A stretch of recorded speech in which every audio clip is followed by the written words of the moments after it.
Sean bienvenidos a su canal, La Instrucción del Creador, el Inicio. Esta es la segunda parte de la historia contada desde el principio. Y venimos aprendiendo y venimos conociendo acerca de quiénes, cómo y cuándo y en qué forma fue originado la religión occidental del cristianismo. Pero decíamos que para poder conocer esto es bueno conocer el origen, desde dónde, ¿cierto? Desde dónde viene todo.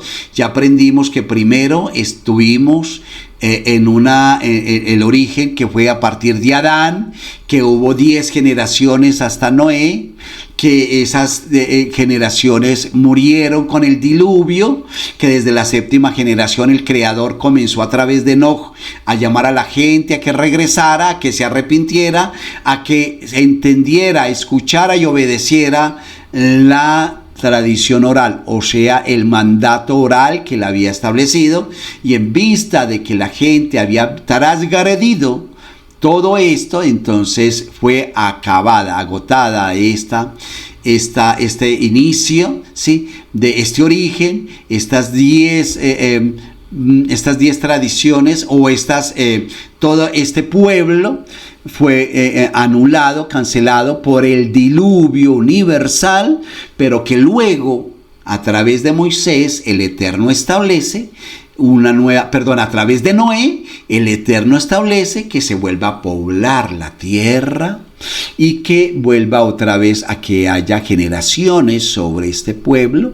Pero también vuelve el Creador y le da la tradición oral a Noé, diciéndole de los mandamientos, ¿cierto? Y entonces vamos a iniciar la segunda parte. La primera parte habíamos quedado en que este hombre llamado Isaac, había un día que salió al campo, como él era cazador, con su lanza, vio que se movió algo a lo lejos, había tirado su lanza y que había estocado de una vez a Nimrod y a su hijo, el sucesor de ese reino, y que allí fue donde empieza el principio del fin de todo esto, ¿verdad? Muy bien, hasta allí vamos en la primera parte. Ahora, retomando que estamos hablando de la historia contada desde el principio, cuando Noé salió fuera del arca, tomó animales puros e hizo sacrificios al Altísimo, a pesar de que éste había sido instruido por su padre, ¿sí?, por Lamec y el abuelo Matusalén. Y también a Hashem le habló y le enseñó, dándole instrucciones de forma oral de lo que debía observar, o sea, de lo que debía guardar, ¿sí?, obedecer y enseñar. Y allí él le enseña los preceptos por los cuales se debían regir toda la humanidad, que es lo que el mandamiento es que nos manda a todos nosotros, que es no asesinar, no blasfemar, no a la idolatría, no a la inmoralidad sexual, no comer parte de animal mientras todavía tenga vida, y como regulación debían establecer cortes de justicia para verificar que el hombre viviera en rectitud. ¿Sí ve? Muy bien. Entonces, la historia desde el principio es esa, ¿cierto?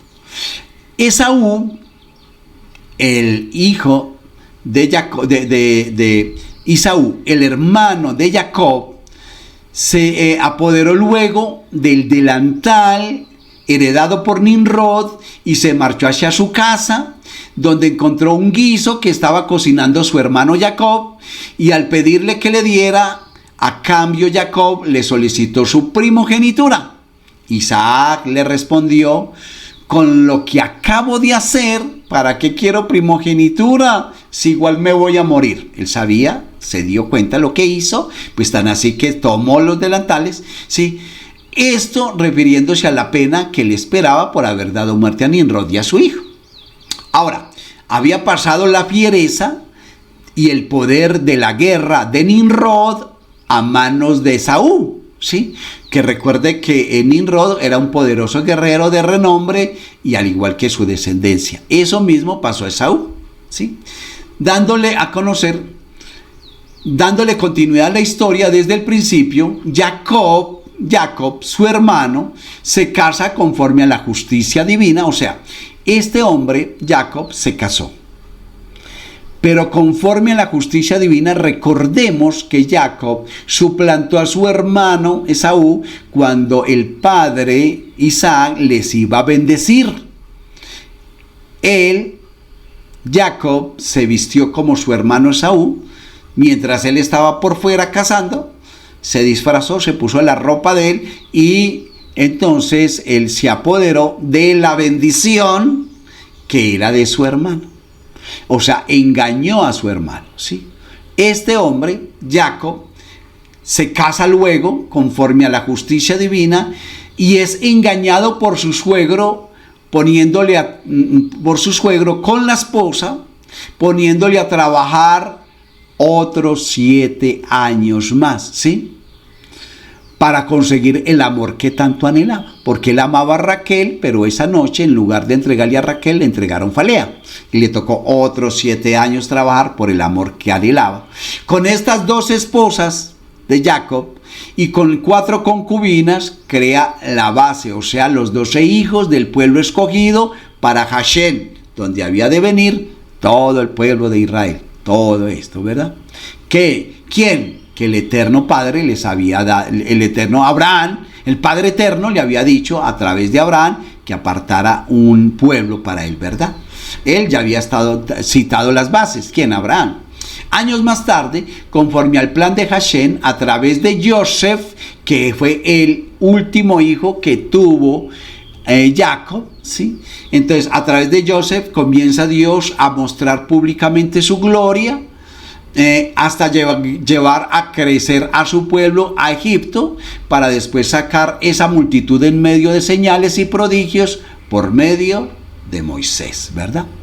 Ahora, de Moisés, la tradición oral nos enseña que del segundo matrimonio de la mamá de Moisés, esta mamá de Moisés se llamaba Jocabed, nació Aarón y Moisés. Primero nació Miriam, ¿sí? Que fue la hermana mayor, ¿sí? que fue del primer matrimonio, que para ese tiempo un adivino le dice a Faraón que iba a nacer un hombre que iba a derribar el imperio egipcio y todo su poder. Y le aconsejan a Faraón que destruyera a los nenes recién nacidos y que a las mujeres las dejaran, pero que eliminaran a todo varón. ¿Cómo? Lanzándolo al río Nilo, ¿sí? Que lo tiraran al río Nilo a todo varón que naciera, ¿sí? Pero que dejaran a las nenas. Esta orden se ejecuta y percatándose Miriam, la hermana del niño, coloca a su hermanito menor en una canasta calafeteada en las aguas cerca donde se bañaba la hija de Faraón.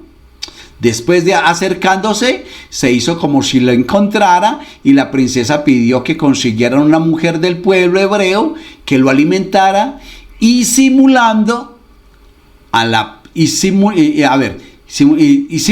trajeron a la propia mamá del niño, ¿sí? O sea, trajeron a esta mujer llamada Jocabed, ¿sí? Y le pusieron por nombre a este niño Moisés, que significa rescatado o rescatador, ¿sí? Rescatado o rescatador. Eso significa el nombre Moisés.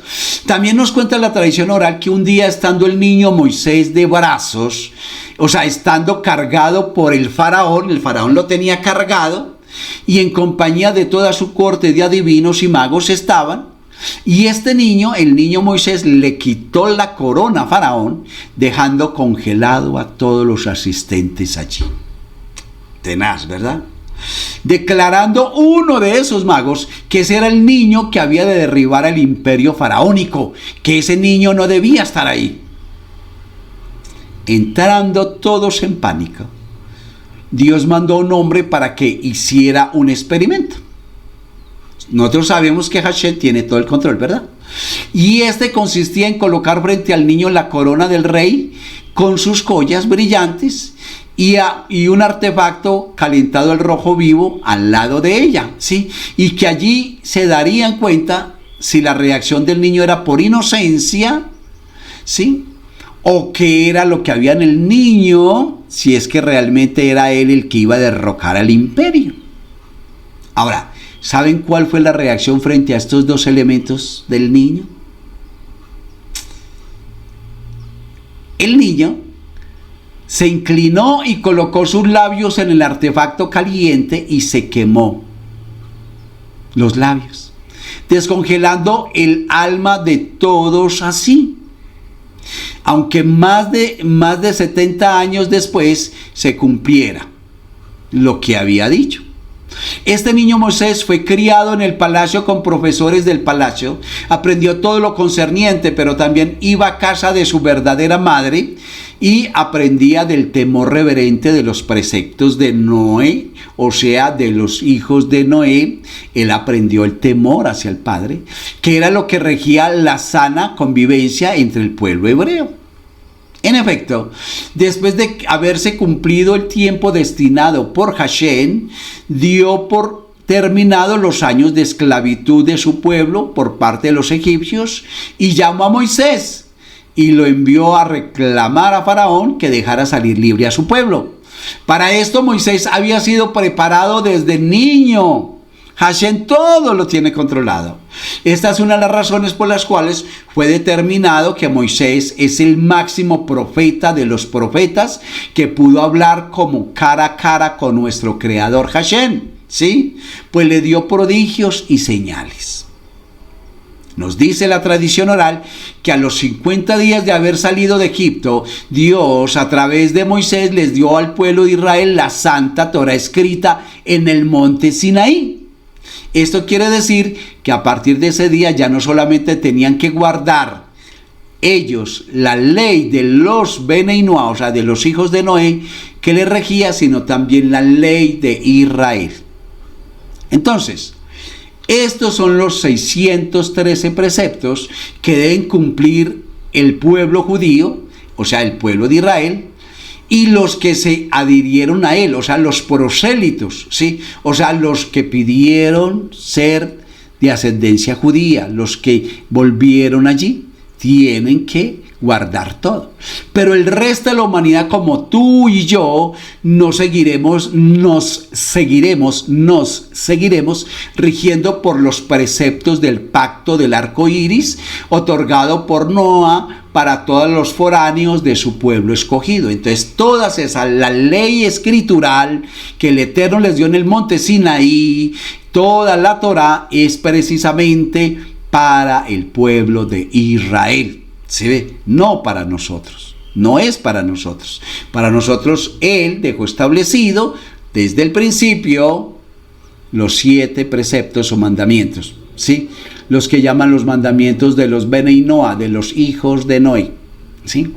Lo que todos debemos comprender es que el gobierno establecido en el universo por Dios es monoteísta, y para que no quede tacha de duda lo establece en el libro de Éxodo. Vuelve y se los cuenta en Éxodo 20 versículo 1 al 5, donde dice: habló palabra de Hashem todas estas palabras diciendo: yo soy Hashem su Dios, quien los sacó de la tierra de Egipto, fuera de la casa de esclavitud. No tendrán otros dioses delante de mí, no te harás para ti ninguna imagen tallada, ninguna representación de cosa arriba en los cielos, ni debajo de la tierra, ni las aguas debajo de la tierra. Versículo 5, no te inclinarás a ellas ni las servirás, porque yo, Hashem su Dios, soy un Dios celoso que castigo a los hijos por los pecados de los padres hasta la 3ª y 4ª generación de aquellos que me odian. Entonces, allí en los mandamientos que les dan a ellos, vuelven y les recalcan, ¿sí?, que no pueden tener idolatría, ¿sí?, a ellos, porque son exclusivos, pueblo exclusivo del Eterno. Y a nosotros también nos enseña en los 7 mandamientos, 7 preceptos, de que no podemos tener ídolos delante de nosotros. Un Hashem, un Dios solo hay. Solo existe Él, y solo a Él hay que honrarle. No podemos tener a nadie más. 0 idolatría, 0 blasfemia, 0 mentiras.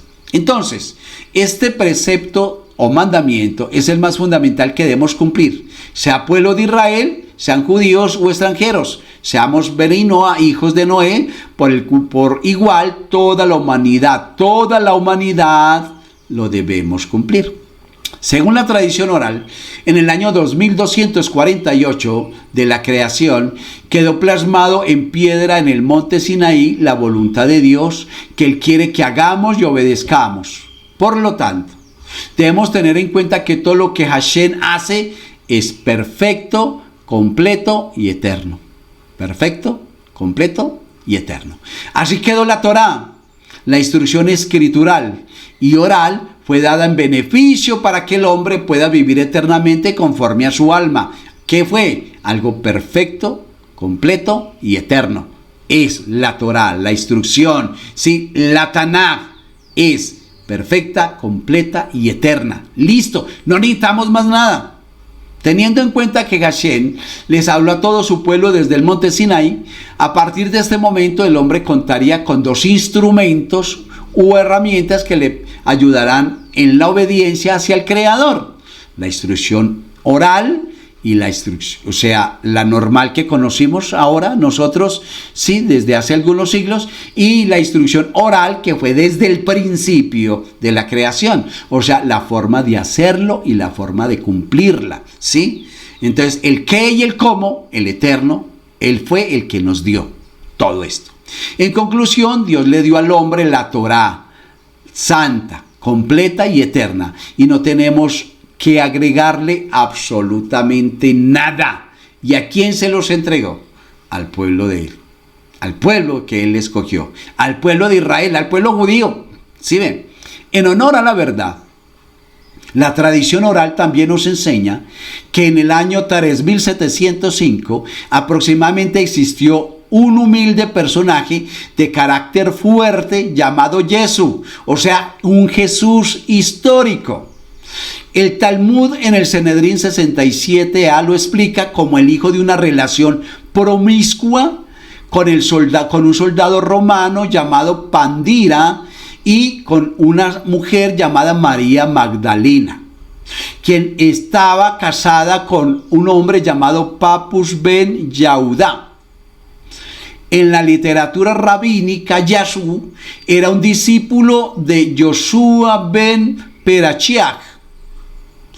En la Yeshiva, escuela de estudio de la Torah en Jerusalén, fue donde Yasú estudió, pero que por su mala conducta un día fue apartado por su rabino, y Yasú, después de haber estado en Egipto estudiando una disciplina pagana, creó a su regreso una secta que, aunque enseñaba en parte los principios del monoteísmo y algunos de los preceptos de la Torá, desviaba a los hombres del camino establecido por Dios según la tradición oral, y esto por su rebeldía lo hizo muy popular, y más porque con su magia sanaba temporalmente a las personas, transgrediendo lo establecido por Hashem a través del tribunal celestial.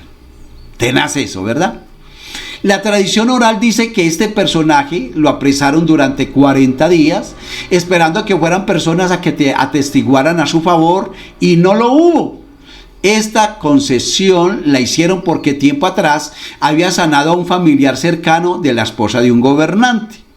Cumplido este plazo, Roma lo sacó para enjuiciarlo, puesto que en el Sanedrín los 71 ancianos no podían reunirse, pues hacía tiempo que venían preparando la celebración del Pesaj, de los panes sin levadura y del comienzo de las fiestas de primavera. O sea que ahí no tuvieron nada que ver, eso ya estaba allí. La Torá declara cuál es la pena para aquellos sediciosos que influenciaran a otros a transgredir la ley. Esta falta se pagaba con la muerte, o sea, con la muerte, y luego la exhibición al público de su cadáver por un rato para escarmiento. Menester cotidiano de muerte que practicaba el Imperio Romano, y momento que no desaprovecharon para mostrar su poderío e intimidación. ¿Quién? Roma, por supuesto. Es después de este episodio que dan inicio al mito de su resurrección, o de la resurrección de Yeshua, que después de hacer análisis profundos encontrarán ustedes mismos un universo de imprecisiones, de tiempo, de lugares, de fechas, de desconocimiento de culturas, de edades y de años, de gobernantes y de sitios geográficos, tergiversaciones de las Sagradas Escrituras para poder aceptar el guión y que la historia del mártir les cuadrara. Tenaz esto, ¿verdad? La historia de este caudillo, entre comillas, ¿sí? O sea, de Yasu, le es muy conveniente a Roma, que había empezado por el declive de gobierno, sin apoyo de la gente, después de un intento fallido con el emperador de turno. Es presentado luego a un nuevo soberano llamado Constantino, el proyecto del Dios popular, de los pobres y de los desvalidos, que no desaprovechó esta oportunidad. Y ahí es cuando se le ocurre llamar a Lactaciano y a Teodosio, quienes como precursores comienzan a alinear las bases dejadas por unos anteriores antecesores judíos, a quienes luego por su conveniencia llamaron helenistas. Y escribir, dice, y les mandaron a escribir y a que crearan los personajes que le darían vida a tan fabuloso cuento. Después de muchas discrepancias es cuando se les ocurre colocar a un híbrido llamado Pablo de Tarso para afinar la treta de mentiras, que posteriormente, después de darle un orden de evangelios, cartas y epístolas, le presentan como el nuevo libro del Dios del Imperio Romano, llamándolo la Nueva Alianza, así la llamaron, ¿sí? Eso lo hicieron, así que en los años 300, después de muerto el personaje en mención, o sea, Yasuo, o sea, en el año 325 de nuestra era, oficialmente fue proclamada como religión del Imperio Romano el llamado cristianismo, cosa que no fue de todo cierto, ¿verdad? Porque no lo habían inventado ellos. Los romanos tomaron algo que ya venía desde el primer siglo, que venían gestando desde la recién muerte de Yaso, ¿cierto? Entonces, posteriormente fue llamado el Nuevo Testamento a la Nueva Alianza, y como al principio no tuvo acogida, comenzaron a imponerlos o pena de muerte en el mismo imperio. Luego, cuando notaron que a pesar del paso de los siglos, la gente era fiel a lo verdadero, a lo establecido por el Creador, a la Torá, a la Taná, como estrategia lo adhirieron a todas las Biblias tradicionales, aún las editoriales que no son que no son de Israel y no son tan importantes. Todas las imprimen y las incrustan en la Torá, en la Taná. Tremendo eso. Es lo que vivimos hoy por hoy, ¿verdad? Entonces, por eso mucha gente dice, pero es que está ahí escrito. Sí, porque lo fue algún añadido, ¿sí? Ya es hora entonces que conozcamos que las Sagradas Escrituras, o sea, la Torá, del Jesús, del Jesús divino, del milagrero, del Mesías suplantador, del que aducen que está sentado al lado de un trono, como si esto fuera posible, ¿sí? La Santa Torá no dice absolutamente nada, pues alrededor de este personaje se tejió una trama de mentiras que comenzaron a escribir después de su muerte, pretendiendo darle la divinidad a tal personaje como si esto fuera permitido, y cayendo en el peor error de acometer en ponerlo a la altura de el Dios Todopoderoso, sublime y creador de toda la existencia universal, como si él fuera humano para tener descendencia. Ya aprendimos que no, ¿verdad?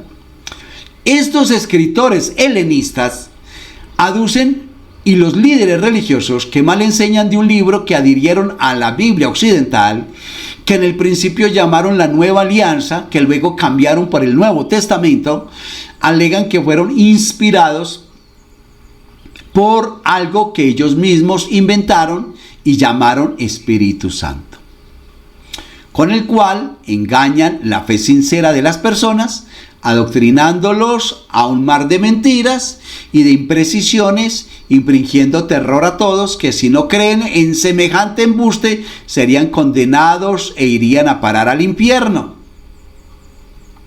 Artimañas del tiempo antiguo, ¿sí? Al parecer se les olvidó borrar de su libro las amenazas creadas en los tiempos de la Inquisición, pero la disfrazaron de imposición, como si nuestro Creador impusiera a alguna de sus criaturas la obediencia a los mandatos. Él nos dio libre albedrío a todos, a ti y a mí, de obedecer o no. Cualquier persona como tú o como yo, que anhele la verdad de Dios y comience a estudiar la historia desde el principio, descubrirá que debe replantear toda su doctrina divina y planteamientos antiguos, pues su intelecto le hará rechazar toda esa teología inverosímil que ellos inventaron. Por eso a veces piensas tú y dices, vaya, eso como que no cuadra. Pues ¿cómo le va a cuadrar si era un invento, un embuste? Dios es totalmente diferente a lo que un día por órdenes de jerarcas plasmaron en los libros que después nos impusieron y obligaron a aprender y a repetir hasta que lo asumiéramos como forma de vida. Hashem, el poderoso, es racional y todo es por causalidad de él. Todos debemos tener siempre presente que desde el principio nuestro Creador Hashem le plació escoger al hombre para enseñar y revelar su voluntad a los que vivieron cerca del Edén, allí en el jardín de delicia, y también de allí apartó un pueblo y les enseñó cómo acercarse a él sin que perecieran. Les mostró la forma correcta de relacionarnos con su divinidad y grandeza, y es por esta razón que les dijo que ellos serían luz para las naciones. ¿Sí? ¿A quiénes? Al pueblo de Israel solamente, a ellos les dijo. ¿Sí ve? Tremendo. Es por eso que cuando Moisés pide conocer a Dios, Dios le dice que no podrá percibirme el hombre ni ningún ser vivo. Esto no implica que después de muertos podremos percibir a Dios sin que se deba entender como que nadie puede escapar a Dios, ni el hombre ni ningún ser. Es decir, nada ni nadie puede percibir a Dios. Él es un ser, pues su conocimiento su conocimiento y él son una sola persona, son una sola cosa, no una persona, una sola cosa, una unidad absoluta, como dijimos. Él no tiene partes que puedan dividirse, por lo tanto solo él puede concebirse, pero lo máximo es que nos permitió acercarnos con el alma a él. ¿Sí? En palabras más claras, el Eterno es y no hay nadie más fuera de él. No se hace carne, no tiene descendencia el Eterno, no se divide, por lo tanto no es humano, no es incorpóreo, él es más que humano, él está en todas partes, él no se puede ir. Y cuando encontramos en las Sagradas Escrituras referencia a algo es porque se está refiriendo a nosotros. Desde los tiempos antiguos Moisés enseñó en Devarim, o sea en Deuteronomio 4:39, conozcan esto hoy y pónganlo en su corazón. ¿Cuándo? Hoy, a partir de hoy, ponga esto en su corazón, que Hashem, el Padre Eterno, el Dios del universo, está en los cielos arriba y en la tierra abajo, y no hay otro igual a él, ni semejante a él, ni parecido a él, ni hijo de él, ni nada que tenga que ver. Entonces, debemos replantearnos los diferentes conceptos religiosos, tradicionales y culturales que teníamos. ¿De quién? De nuestro Creador primeramente, que es lo que ya aprendimos. Ahora tenemos que cambiar nuestro concepto del pecado, pues la palabra pecado directamente no aparece en la Torah original, pero sí aparece la palabra transgresión, que significa ir en contra de la norma o en contra de la ley. Cuando usted va en contra de ello, lo que usted hizo fue una violación de la ley, ¿sí?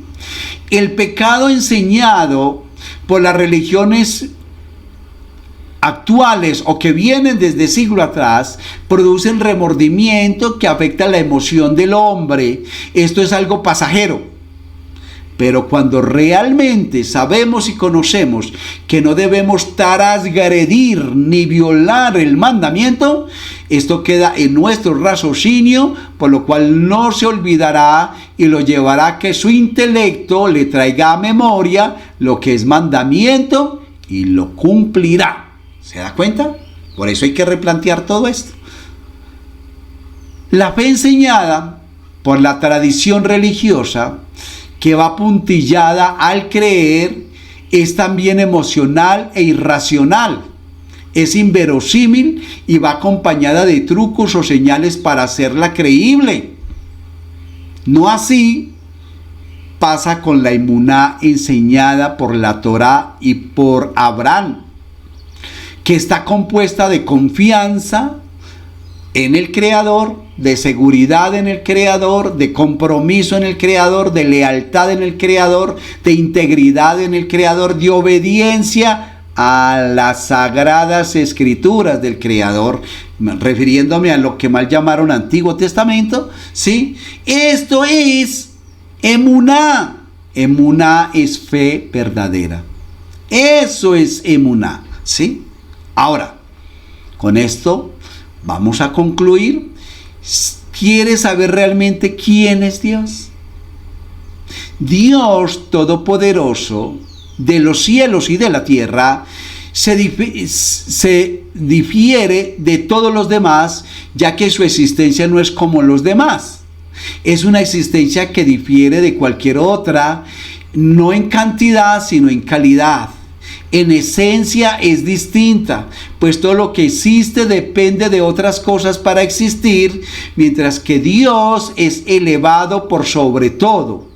Él no precisa de nada, Él es quien sostiene todo.